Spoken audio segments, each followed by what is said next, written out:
사도행전 14장 23절에서 28절 말씀,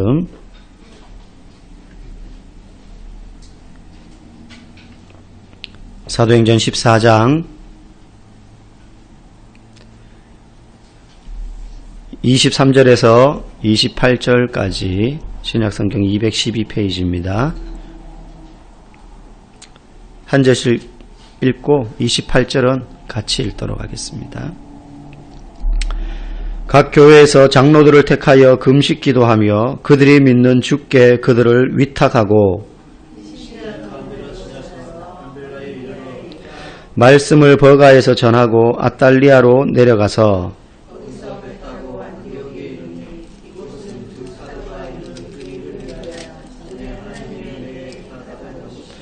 그들이 이르러 교회를 모아 하나님이 함께 행하신 모든 일과 이방인들에게 믿음의 문을 여신 것을 보고하고 아멘. 여러분, 우리 교회는 교단이 어디죠? 혹시 아직 이거 모르고 계신 분 계실 수 있죠? 장로교입니다.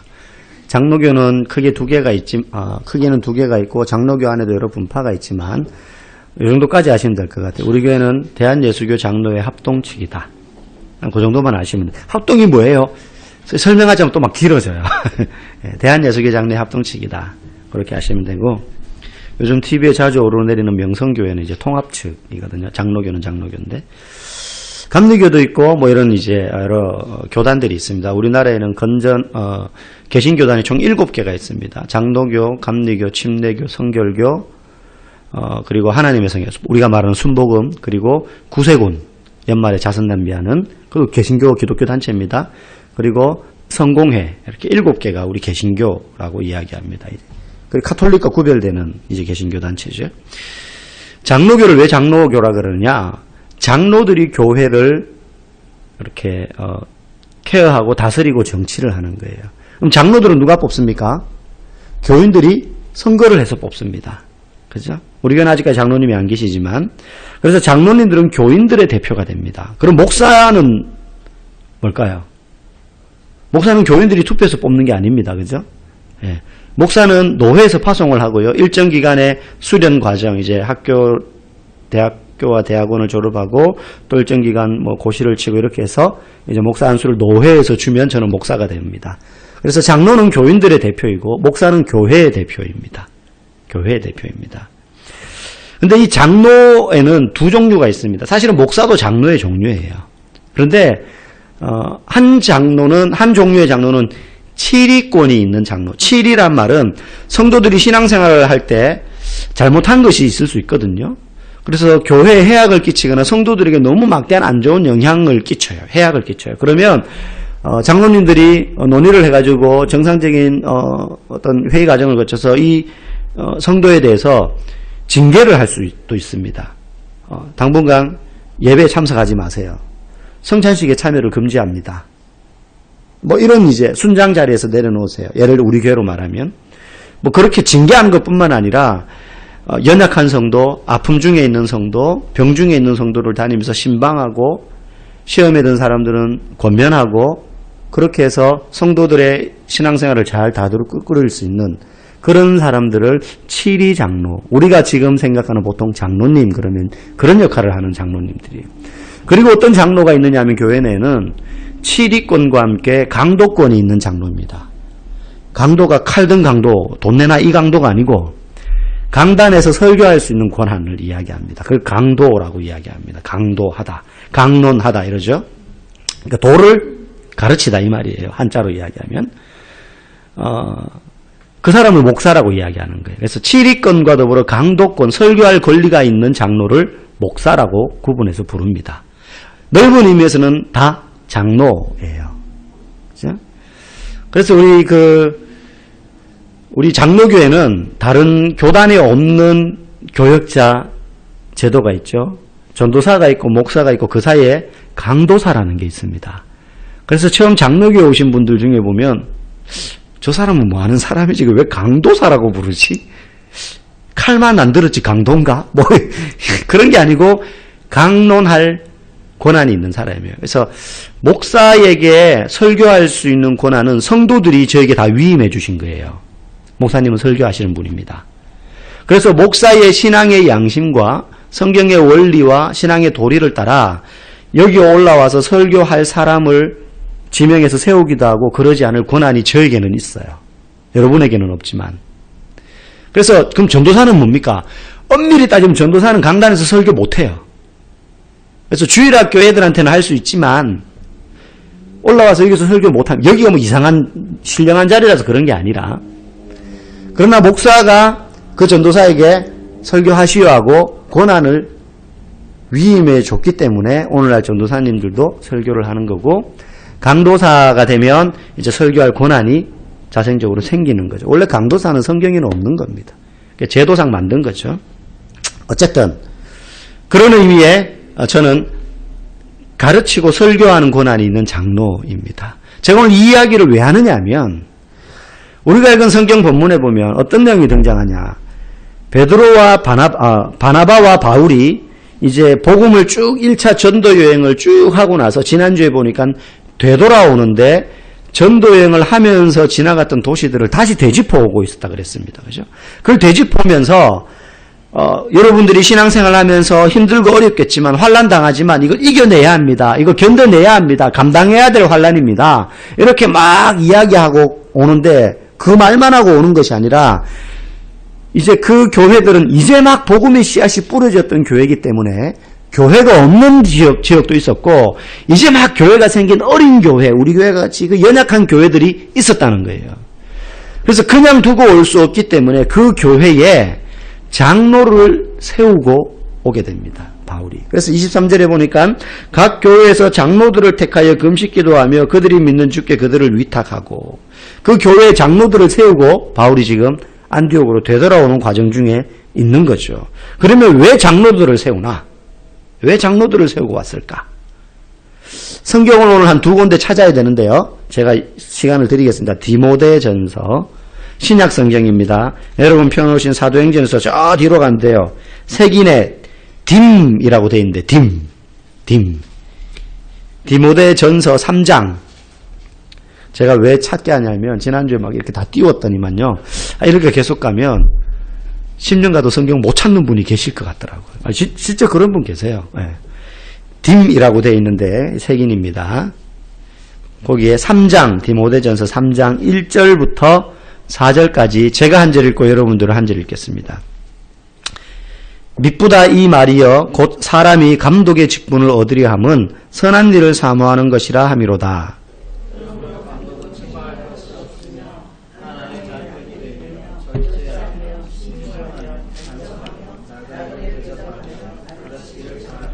술을 즐기지 아니하며 구타하지 아니하며 오직 관용하며 다투지 아니하며 돈을 사랑하지 아니하며 자기 집을 잘 다스려 자녀들로 모든 공손하고 온전하게 하는 자라야 할지니라. 아멘. 거기까지. 자, 물어보겠습니다. 여기 보면 감독의 직분이라 그랬는데 이제 장로를 이야기하는 거고 장로님들만 들어야 될 말이네가 아니라 우리가 다 들어야 될 이야기입니다. 자, 여기 나오는 감독의 자격을 쭉 말하면서 나는 여기 하나도 결격 사유가 없어라고 생각하시는 분 한번 손 들어 보십시오. 예? 한 아내의 남편이 되며 적어도 이거는 다 맞는 것 같아요. 여기 두 아내를 두신 분은 없는 것 같고 예. 절제하며 뭐 이것도 괜찮아요. 신중하고 단정하며 나그네 이 정도는 괜찮을 것 같아요. 술을 즐기지 아니하며 나는 가끔 마시니까는 즐기는 건 아니니까 괜찮을 것 같아요. 혹시 이렇게 생각하시는 분 계실지 모르겠지만 뒤에 가면 제일 걸리는 게 하나 나와요. 돈을 사랑하지 아니하며. 제가 볼 때 여기서 일단 다 걸려요. 왜냐하면 우린 돈을 너무 사랑하기 때문에. 이게 지금 나쁘다는 말이 아닙니다. 돈 사랑하는 게. 필요하죠. 돈에 대해서 미워할 필요는 없어요. 근데 여기서 돈을 사랑한다는 말은 그저 돈을 좋아해 정도가 아니고 돈을 좋아하는데 너무 좋아하는 거예요. 때로 하나님보다 교회보다 돈을 더 사랑하는 거죠. 네. 자기 집을 잘 다스려 자녀들로 모든 공손함으로 복종하게. 이게 제일 안 돼요. 자식인데 자기 마음대로 안 되잖아요. 그죠? 다 잘했는데 자식 농사 실패해가지고 괴로운 인생 사는 부모들 꽤 많이 있습니다. 이미 한 중학생 때 그 전에 못 잡으면요. 고등학교, 대학교 가면 이제 말 안 듣습니다. 두드려 패지도 못해요. 예. 너 이놈의 자식, 너 이제 오늘부터 내 아들 아니야? 나가! 그러면, 네, 그러고 나가요, 요새 애들은. 요새 애들은 그래요. 그런 거에 낯빛 하나 안 변합니다. 예. 뭐, 일반적인 건 아니지만. 어쨌든, 여기 나오는 감독의 자격을 쭉 이야기하는 걸 보면, 저부터 시작해서 나는 여기 하나도 결격 사유가 없어라고 말할 수 있는 사람은 거의 없다는 거에 저와 여러분 모두가 아마 동의할 겁니다. 그런데, 바울은 감독이거든요. 바울 자신은 직분으로도 감독이고. 그런데 우리가 3장을 읽었는데 디모데전서 그 앞 1장 한번 펴보십시오. 1장 12절. 거기 보면 감독인 바울이 자기 자신에 대해서 어떻게 평가하고 있는지를 기록하고 있어요. 1장 12절, 13절, 그리고 14절 건너뛰고 15절 한번 한 절씩 읽어보겠습니다. 제가 먼저 읽겠습니다. 나를 능하게 하신 그리스도 예수 우리 주께 내가 감사함은 나를 충성되이 여겨 내게 직분을 맡기심이니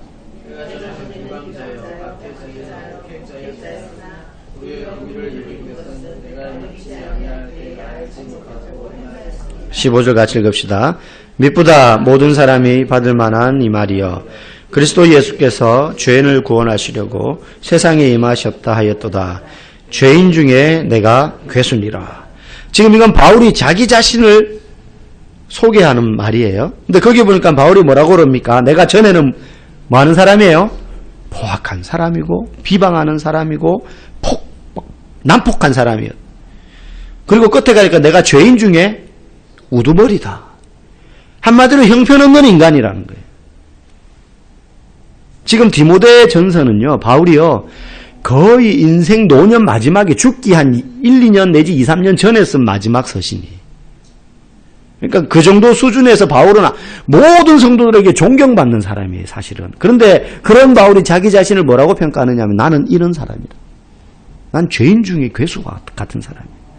그러면 자, 디모데전서 방금 읽은 1장이 앞에 나온 거고 3장이 뒤에 나왔는데 조금 전에 읽은 3장에 나오는 감독의 직분을 설명할 때에는 거의 완벽한 모범적인 사람을 예로 들었는데 정작 감독인 자기 자신을 소개할 때는 형편없는 인간인 거죠. 자기 자신은. 뭔가 앞뒤가 안 맞아요. 감독은 이런 사람이어야 됩니다라고 말했는데 정작 감독인 자신은 형편없는 인간이거든요. 이걸 왜 같은 디모데전서의 앞뒤에 기록해놨냐는 거예요. 앞뒤도 안 맞게. 여기는 이런 의미가 있어요. 바울이 나 원래 그런 인간이라는 거예요. 사실은. 당신들 앞에서 볼 때는 막 사도요. 신약 성경에 13권의 책을 쓴 사람이요. 모든 사람들에게 존경받는 감독이요. 선생님이지만 사실 나는 이런 인간이에요. 나는 사실 내 본질은 너무 형편없는 인간이에요.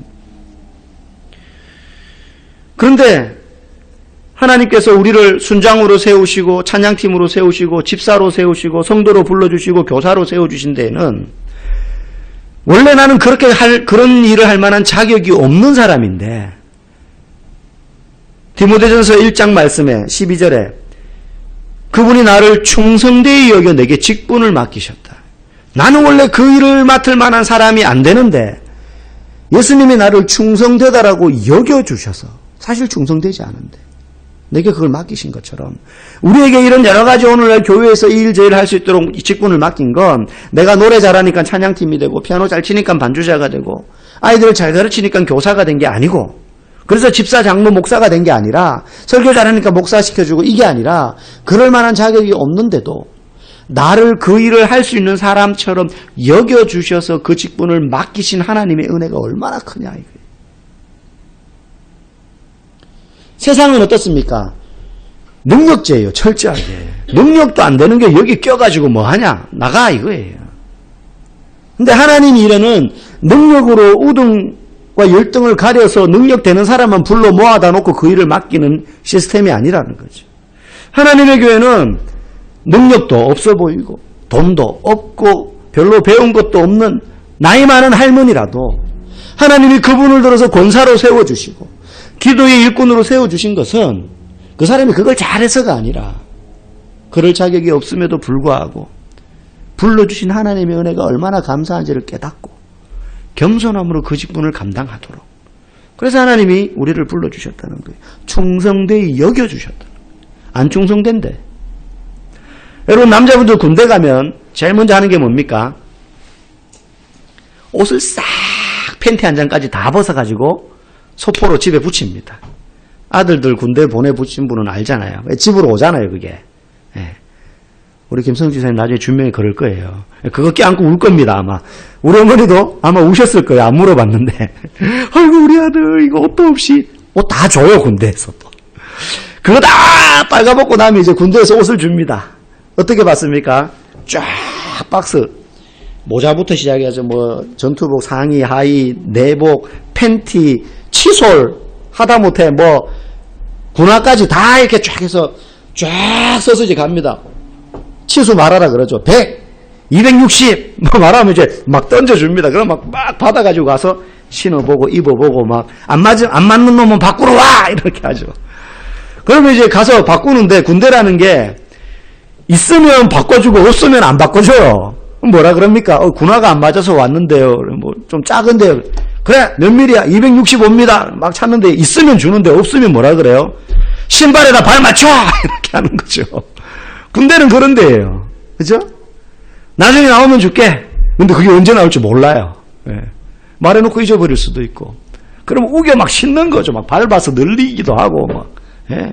신문지 같은 거 넣어서 좀이라도 늘려보려고 하고. 사실 이게 우격다짐으로 말하는 것 같지만, 신발에다가 발 맞춰 이게 군대 생활을 하는데 군대를 돌아가게 만드는 사실은 원리고 철학이에요. 했는데 나는 집에서 항상 아침 10시쯤에 일어났는데 왜 6시에 깨워요? 이렇게 말할 수 있습니까? 뒤지게 맞는 거예요. 걔는. 훈련소에서부터 고문관으로 찍히는 거예요. 특별 관리에 들어갑니다.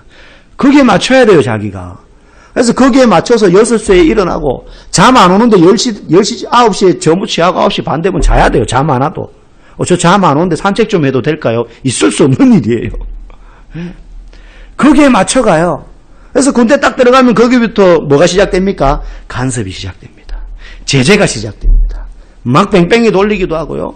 그래서 처음에 이때 할 때는 완전히 그냥 헐렁헐렁 했는데 첫째 주, 둘째 주, 셋째 주, 넷째 주, 5주, 6주 훈련에 따라서 더 훈련받을 수도 있고 기간이 지나고 나면 이제 아직은 뭔가 좀 어색하지만 아주 기초적인 훈련을 마친 군인의 태가 이제 나기 시작하고 일병이 되고 상병이 되면 누가 봐도 군인인 거죠. 심지어 휴가 나와서 사복을 입고 다녀도 다 알아봐요. 군인 같은데. 다 알아봐요. 머리 스타일이나 말투나 행동하는 거 보면 군인인데 이게 몸에 배는 거죠. 이제 간섭받고 제재받고 하면서 하나님이 우리를 교회 일꾼으로 불러주셨는데요. 그때부터 일꾼으로 세워놓고 네 능력 따라서 알아서 일해 이게 아니고 원래는 그 일을 할 만한 그런 직분을 받을 만한 능력이 안 되는데 하나님이 불러놓고 하나님이 간섭하시는 거예요, 이제. 그리고 거기에 맞추라고 하는 거예요. 장로면 장로다워져야 된다, 앞으로 너. 목사면 목사다워져야 되고. 그래서 내가 너를 훈련시킬 거다. 그래서 신학교 체험 가면요. 신대원 가면 새벽 예배를, 기숙사에 있으면 새벽 예배 계속 시켜요. 매일. 그래가지고 일정 기준 이상 안 되면은, 그 다음 기숙사 못 들어갑니다. 그리고 채플 드려야 되고요, 매일. 채플 횟수 못 채우면 안 되고요. 암송해야 되고요. 기도해야 되고요. 훈련시키는 거예요. 간섭 더 가는 거예요. 싫다고. 기숙사에 있으면 별의별 신학생들이 다 있습니다. 새벽기도 가기 싫어가지고요. 깨우는데 캐비넷 속에 숨는 사람들이 있어요. 침대 밑에 막 들어가요. 그 시간에 깨서 잠 다 깨서 갈 텐데 피곤하니까 힘드니까. 근데 간섭 받아가면서 그죠? 그 옷 다 벗겨놓고. 그래서 에베소서 4장 1절에 보면 이런 성경이 나와요. 그러므로 주 안에서 갇힌 내가 너희를 권하노니 너희가 부르심을 입은 부름에 합당하게 행하여. 사실 이 문장을 그 성경에 쓰여진 원래 언어대로 쭉 써보면요. 여기 사용되는 단어들이 다 군대 용어예요. 너희가 부르심을 입은 부름에 합당하게 행하여. 여기서 부르심을 우리식으로 오늘날 우리식으로 말하면 군대 영장 받은 거라 생각하면 돼요. 나라에서 국방부에서 너를 불렀어요. 불러서 갔으면 불러준 그 국방부의 부르심에 합당한 사람이 되어가기 위해서 이제 간섭 들어오고 훈련 들어올 때 거기에 껴들어가야 되는 거예요. 나 하기 싫은데요. 왜 이렇게 해요? 이렇게 할 수 없는 거죠. 그럴 만한 조건이나 자격이 있어서 그 사람을 부른 게 아닙니다. 불러다 놓고 그렇게 만들어가는 하나님의 간섭과 훈련이 시작되는 거예요. 내가 너를 그렇게 만들겠다. 내가 너를 집사답게, 내가 너를 성도답게, 내가 너를 교사답게, 내가 너를 목사답게, 내가 너를 만들어가겠다. 너는 그런 자격이 없어.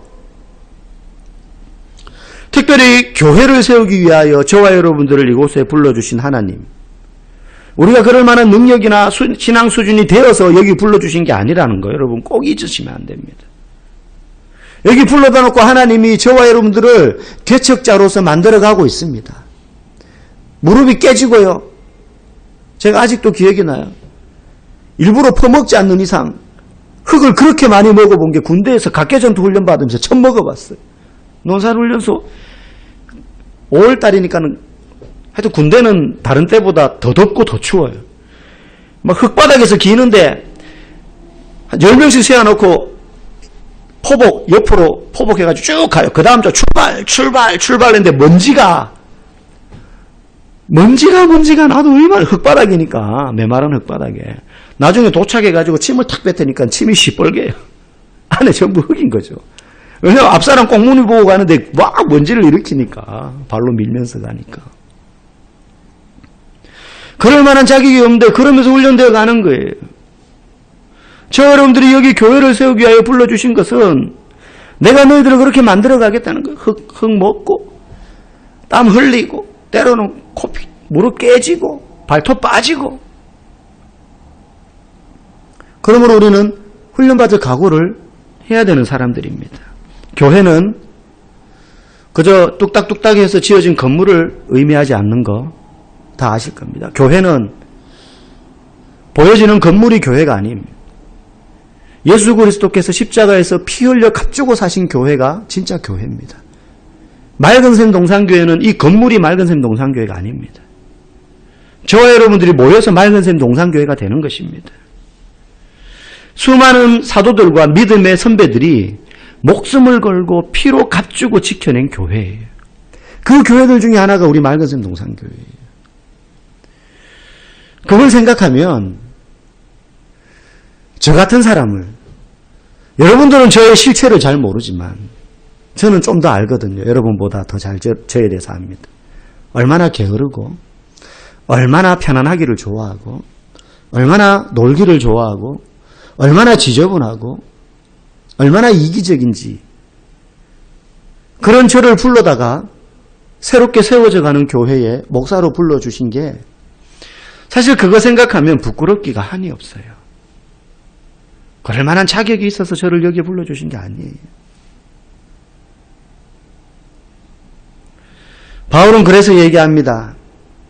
내가 죄인 중에 괴수인데, 악을 행한 사람인데 하나님이 그런 나를 충성되이 여겨서 불러주셨다. 감독으로. 그러므로 우리도 하나님이 은혜 베푸시고 긍휼을 베풀어 주셔서 이 자리에 서 있다는 사실을 잊어서는 안 됩니다. 고린도전서 4장 1절에 보면 사람이 마땅히 우리를 그리스도의 일꾼이요 하나님의 비밀을 맡은 자로 여길지어다. 맡은 자들에게 구할 것은 충성이다. 제가 이 내용을, 이 일꾼이라는 단어와 여기에 나오는 충성이란 말을 예를 들어서 저번에 한번 설명한 적이 있어요.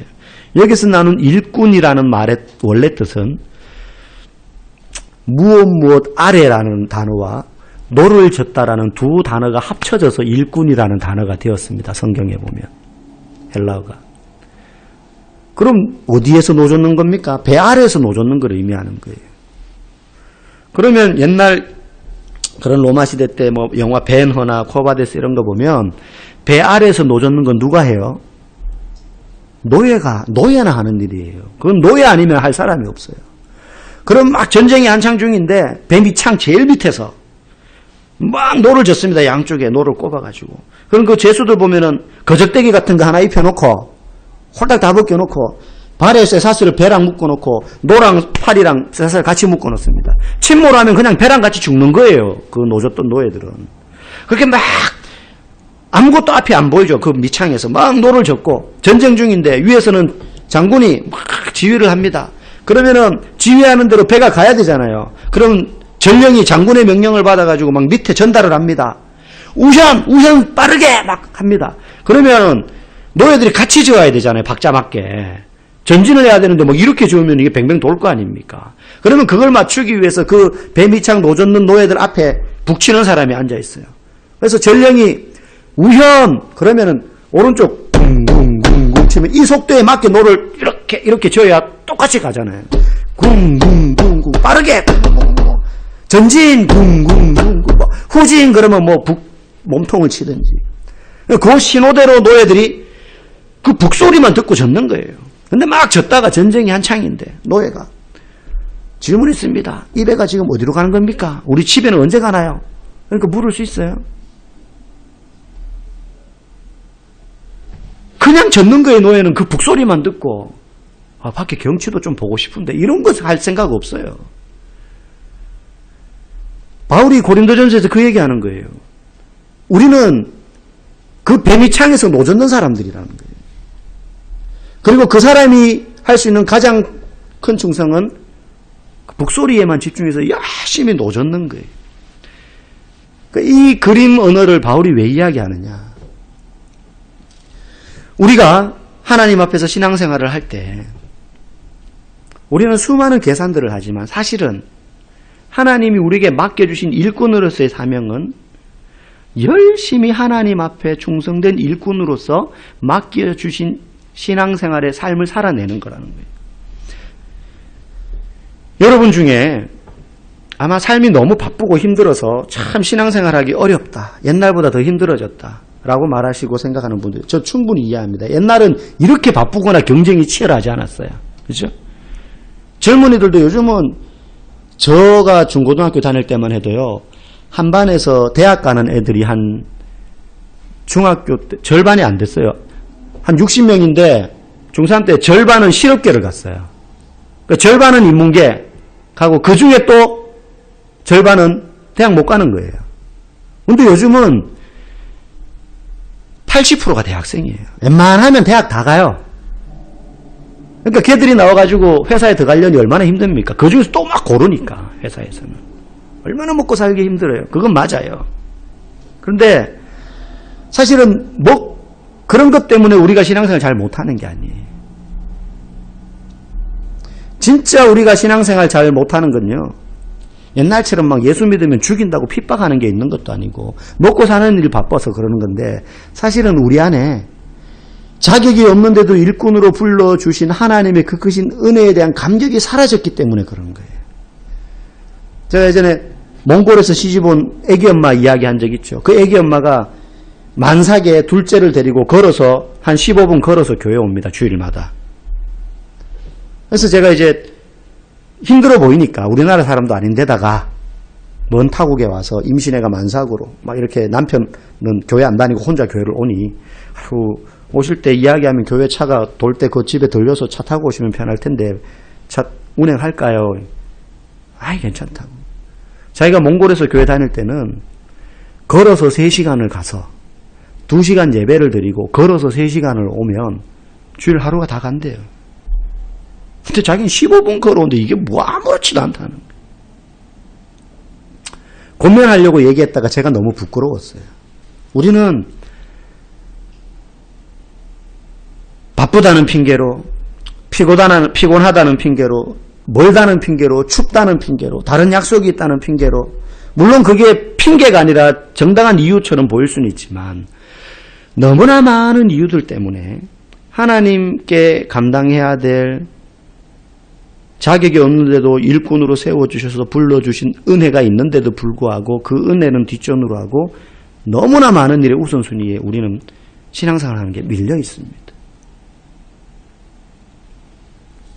우리가 하나님 앞에서 맡은 바 일꾼으로서 충성되게 일하려면 환경이 여유로워져야지 되는 게 아니라 자격 없는 나를 일꾼으로 불러주신 그 하나님의 은혜가 얼마나 큰지가 우리 안에서 다시 회복될 때 가능합니다. 아마 여러분들 중에는 학생 시절에 청년 시절에 정말로 은혜 받아서 뜨겁게 불과 같이 신앙생활을 했고 내 삶을 주님을 위하여 던지겠습니다라는 결단에 기도나 결단을 하신 분들도 계실 거예요. 이 중에 분명히. 저도 그랬으니까. 근데 지금 왜 그렇게 못합니까? 환경이 바뀌어서 그런 게 아닙니다. 내 안에 그 열정과 하나님 은혜에 대한 감사함이 식어져 버렸기 때문이죠. 저와 여러분이 충성스러운 일꾼이요 교회의 훌륭한 직분자가 되려면 하나님 나를 불러주신 그 주님의 은혜에 내가 감사할 수 있는 마음을 내게 회복시켜 주십시오. 그렇게 기도하시고 함께 건강한 교회를 세워나갈 수 있기를 주님의 이름으로 간절히 축복합니다.